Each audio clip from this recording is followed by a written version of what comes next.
Buonasera, intanto grazie per aver accettato di fare queste due chiacchiere con me. Vorrei che ti presentassi e ci spiegassi un pochino qual è l'ambito della tua attività. So che fai tante cose, quindi non sarà facile, però magari ci proviamo. Beh, buonasera a te, grazie per l'interesse a intervistare un libraio di provincia. Beh, io sono marchigiana e ho fatto il liceo ad Ascoli, quindi sono provinciale anch'io, pur vivendo a Quindi Roma da tanti ci anni. frequenti da molto, forse, quella Direi proprio di libreria. sì, da E molto. quindi ricordi la libreria nel sottoscala, immagino, Sì, la direi di prima sì. libreria. La prima libreria, ricordo, infatti. Quella nasce appunto da un'idea di tre amici, eravamo all'università a Bologna e tra le altre cose, sai, quando si discute e si vuole cambiare il mondo, un nostro modo per cambiare il mondo è incominciare a aprire una libreria ad Ascoli e secondo noi ce n'era bisogno. Forse anche no, perché c'era la libreria Prosperi che svolgeva egregiamente il proprio lavoro, ma di vecchio stampo. Me lo ricordo benissimo, anche la libraia. Era lì che compravo i miei libri di liceo. Margherita. Margherita, esatto. Grande Margherita, sì, io la ricordo con molto piacere e con tanta stima. Sapeva tutto, qualsiasi cosa uno chiedesse era in grado di procurarlo. È una vecchia libraia. Sì. Ecco, però eravamo in un tempo in cui uscivano circa 10.000 novità l'anno, in una libreria di provincia ne arrivano 2.000-3.000 al massimo. E quindi il ruolo del libraio che sapeva tutto, che poteva guardare i libri appena arrivavano, era possibile più che facile, era possibile. Ricordo che quando arrivavano le novità per noi era una festa, eravamo tutti intorno al cartone del libro con le novità e lo guardavamo i libri uno a uno, decidendo già in qualche caso i destinatari possibili, potenziali di quei libri. Oggi siamo a 85.000 novità l'anno, la mia libreria ne riceve l'anno scorso 25.000 e capisci bene che è impossibile quel tipo di lavoro lì. E quella è stata anche la ragione per cui dopo aver aperto la libreria, eravamo giovani, molto inesperti, tanta volontà e altrettanta inesperienza e velleità di imprenditori.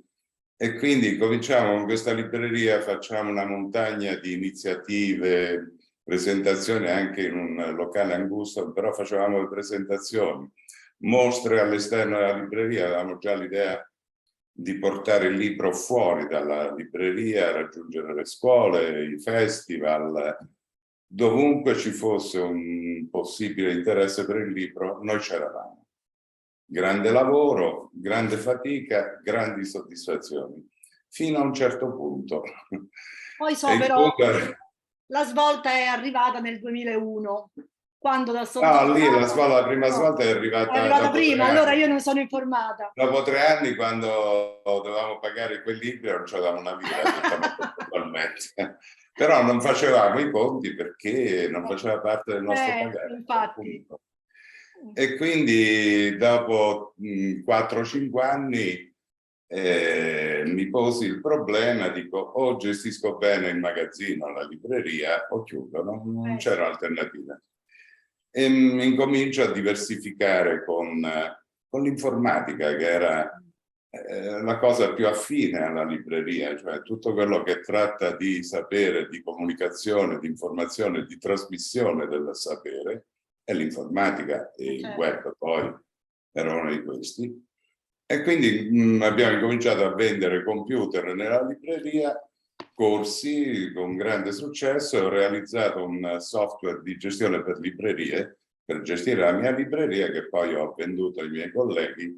È diventato direi, il programma leader in Italia, molto usato in tantissime librerie, un programma che ci consente di gestire rapidamente, velocemente e con efficienza quel catalogo di cui ti ho parlato.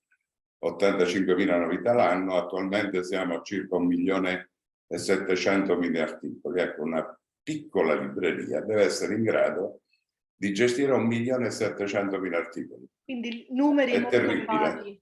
Ma sei un informatico oppure hai imparato facendo? No, assolutamente. No, ci sono arrivato per necessità. Io per me il computer, il software no, è una cosa che mi piace.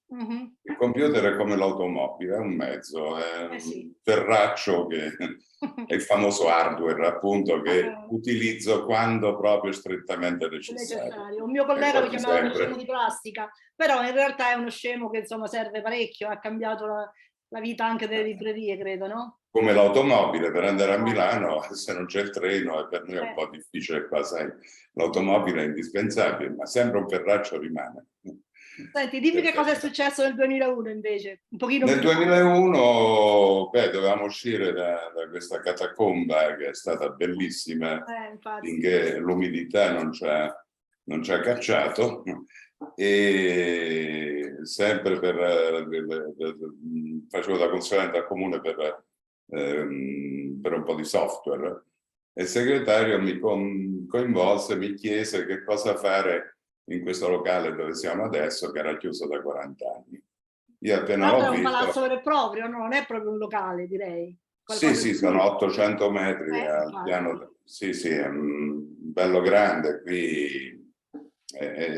Io ci ho visto subito la libreria con gli annessi e connessi. Gli annessi era l'informatica, una sala di videoconferenze. Abbiamo fatto la prima videoconferenza, la presentazione di un libro ricercatore del CNR, nel 97 mi pare, e lui era a Roma e noi eravamo qua e ci ha presentato il libro. Poi, vabbè, erano i primi tentativi, perché c'era questa sala che era disponibile per tutti i giovani per incominciare a frequentare internet, si incominciava ad affacciare internet. Noi l'abbiamo precorso perché nel 95 siamo stati i primi a portarlo ad Ascoli con la posta elettronica, e realizzammo pure un sito di commercio elettronico del libro che è stato il primo in Europa, Coevi di Amazon e di Barnes & Noble. Ce n'erano 3 al mondo, noi eravamo uno dei 3. Adesso con diverse fortune rispetto ad Amazon, ovviamente.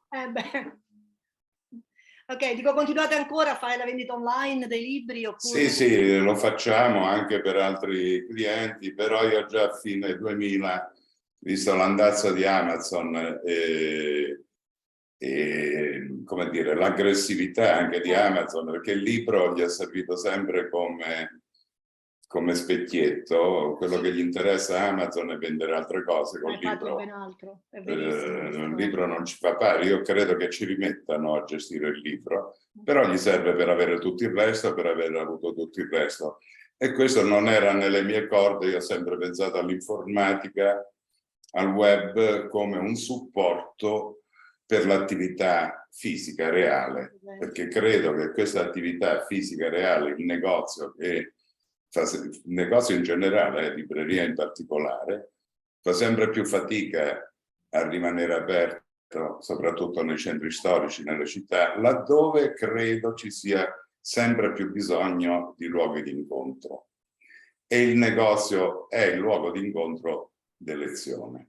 Sì, poi la libreria lo è in maniera... Rinunciare a questo significa rinunciare a parte della nostra civiltà, un modo di incontrarsi che non può essere solamente un aperitivo al bar, il modo di confrontarsi, il modo di frequentare. È chiaro che i negozi devono in qualche modo attrezzarsi e cambiare un po'.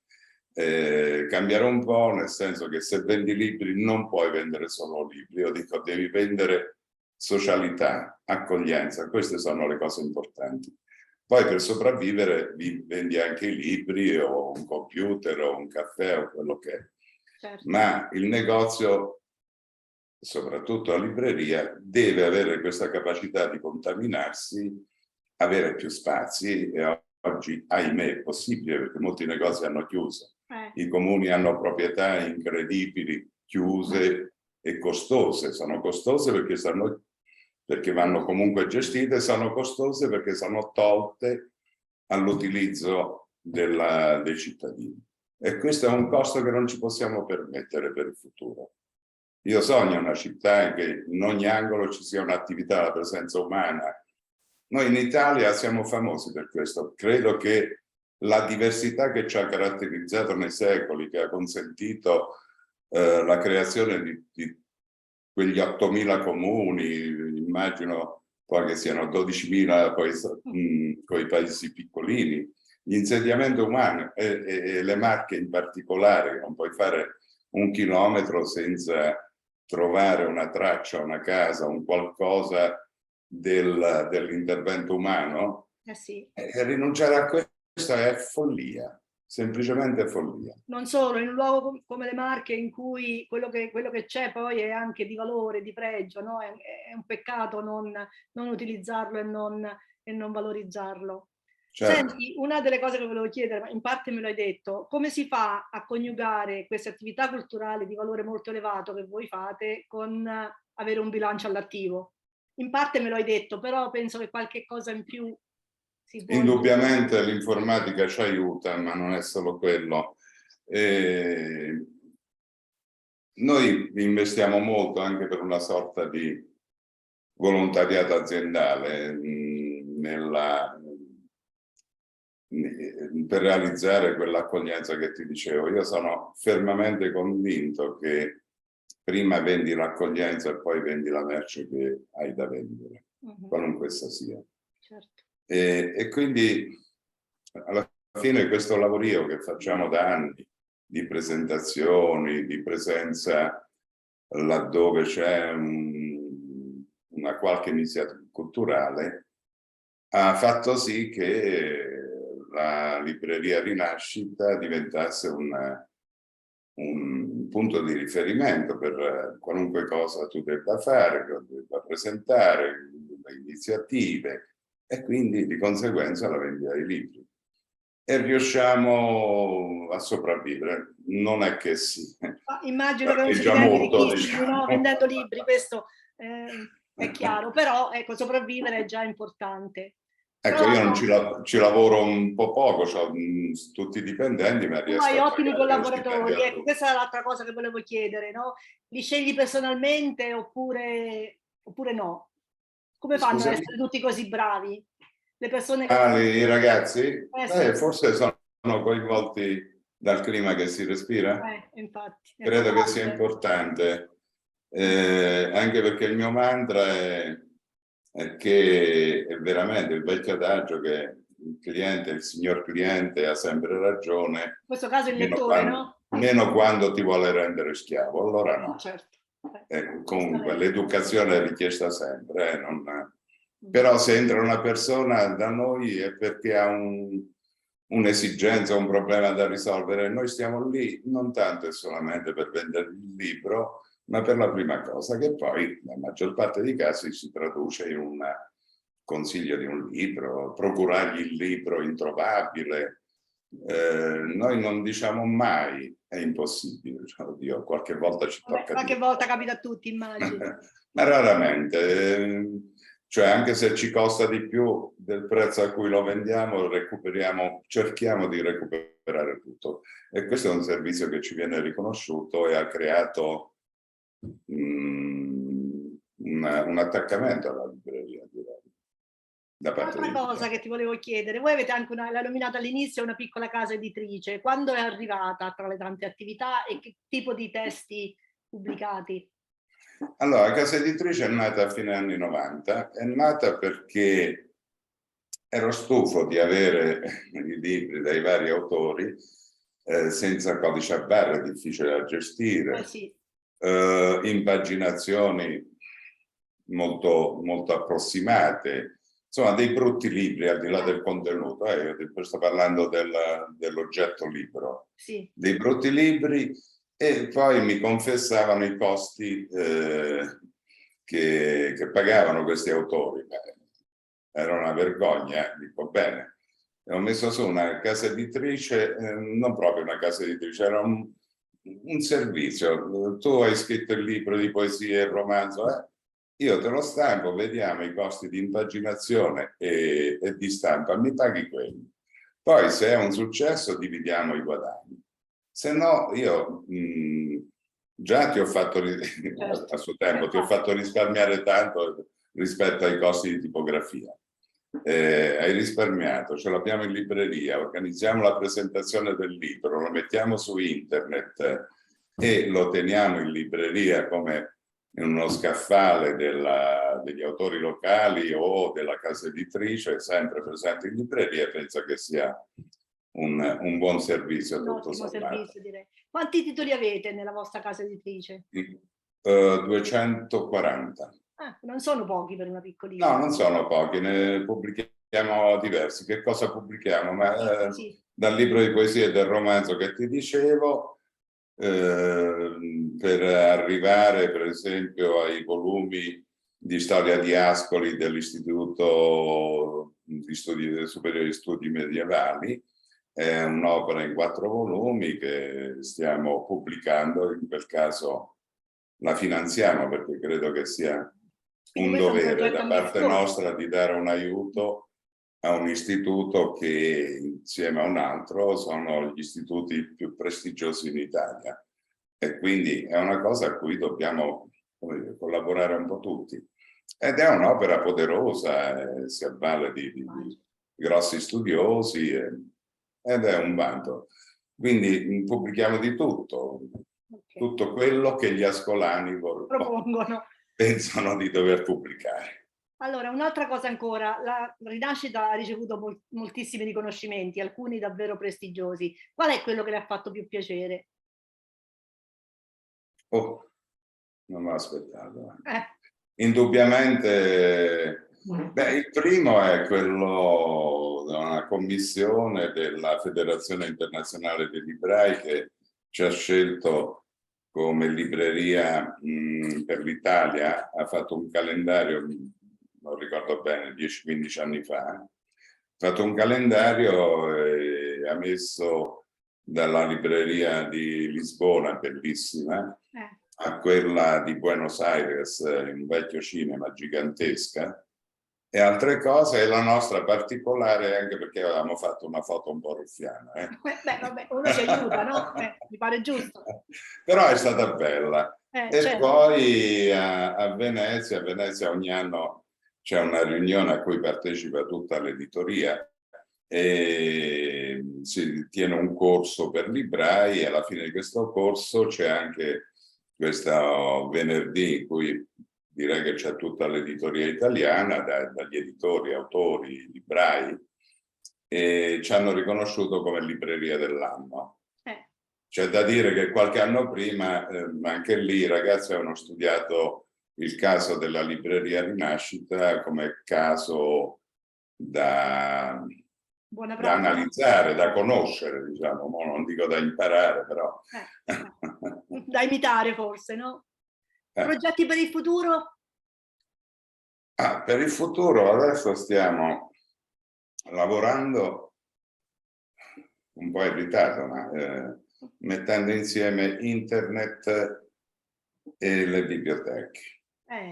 Allora no, mi correggo, perché quando dico biblioteche pensiamo alle biblioteche comunali. Lì c'è un'iniziativa del 2005 che si chiama Bibliodiversità, e abbiamo un sito bibliodiversità.it, in cui offrì ai comuni la possibilità di creare un solo database o la possibilità di consultare i vari database, per cui se viene qualcuno in libreria, sempre per il discorso del servizio, mi chiede un libro, io qui normalmente ho tra i 25 e 30.000 titoli giacenti in libreria, su 1,7 milioni più tutti quelli che sono usciti, è impossibile. Però mettendo insieme il catalogo delle biblioteche cittadine e provinciali, abbiamo una buona, ottima possibilità di trovare qualunque cosa, e in 2 modi: o te lo vendo perché l'ho comprato nei normali circuiti, oppure te lo presto, e quindi mi sono proposto come sportello della biblioteca a costo zero. Non c'era, era sempre quel discorso del servizio: vieni da me che sto aperto 72 ore a settimana contro le 20, 25, 30 della biblioteca, quindi mi presto di più agli orari dei clienti, sono più disponibile, più accogliente sicuramente, e il giorno dopo ti faccio avere il libro in prestito. Quello che stiamo facendo adesso, visto che non ci sono riuscito con il pubblico, siamo riusciti a fare un catalogo ma non questo splendido servizio, malgrado non l'abbia fatto, ma ci sto lavorando ancora perché non capisco perché no, perché è una mia fissa mettere insieme il pubblico e il privato laddove possono trovare occasioni di collaborazione corrette e utili per il cittadino. Conviene a tutti, credo. E adesso invece stiamo facendo un programma che distribuirò a Maria Teresa Ciaffaroni, che con questo programma potrà inserire tutti i libri che vedo in libreria sugli scaffali dietro di te, e puoi decidere se corrispondere con qualcuno perché ti interessi particolarmente di filosofia, puoi decidere se li vuoi dare in prestito, puoi decidere se c'è un doppione o un libro che non ti interessa più, lo vuoi vendere perché non ce ne ho più a casa. La libreria si propone come intermediario di queste tre cose, in particolare ovviamente della vendita. Se c'è un libro che consente un discorso di economia circolare, e consente un discorso anche di trovare cose introvabili, consente la lettura di un territorio attraverso la ricchezza delle biblioteche private, delle biblioteche casalinghe. Un'ottima iniziativa, direi. Senti, l'ultima cosa... Questo sarà sempre gestito all'interno della libreria, sarà sempre il libraio che farà quella cosa che non siamo riusciti a fare con il pubblico. Con il pubblico. È un modo per supplire, no? Anche molto Arriviamo poi al pubblico, prima o poi ci arriviamo. Ci si arriverà. Allora, l'ultima cosa che volevo chiederti, immagino che tu sia anche un lettore, visto che fai il libraio. C'è qualche libro che ha lasciato un segno particolare nella tua formazione? Probabilmente Oddio, il primo... per tutti noi ce n'è più di uno, ovviamente, però. Ti dirò, quello che ogni tanto mi torna alla mente è Il tallone di ferro di Jack London. Ah. Quello è quello che mi torna spesso alla mente. Io per esempio preferisco Martin Eden, però ognuno ha i suoi. O Martin Eden anche, sì, però Il tallone di ferro è il primo che ho letto di Jack London, che immaginavo solamente una cosa così, invece è un autore interessante. Poi sempre a quei tempi Asimov, il ciclo della fondazione, per me è stato fantastico, determinante. Direi che in gioventù sì, quelle sono state le letture che hanno lasciato il segno. Sì, poi magari Memorie di Adriano, un altro libro fantastico, che ci insegna molto e ci spiega che corriamo più veloce, ma la sostanza delle cose non è che siano cambiate. Non cambia granché, in effetti è vero. Bene, io ti ringrazio, è stata una chiacchierata piacevolissima, si impara sempre molto ad ascoltare qualcuno che ha fatto tante cose interessanti. E spero e ti auguro che il progetto di cui mi ha parlato diventi realtà, ma sono sicura che... Beh, ricordati, fra 2 o 3 mesi possiamo farlo. Va bene. Sarà semplicissimo utilizzare quel programma. Ok, grazie ancora. A te, grazie, ciao.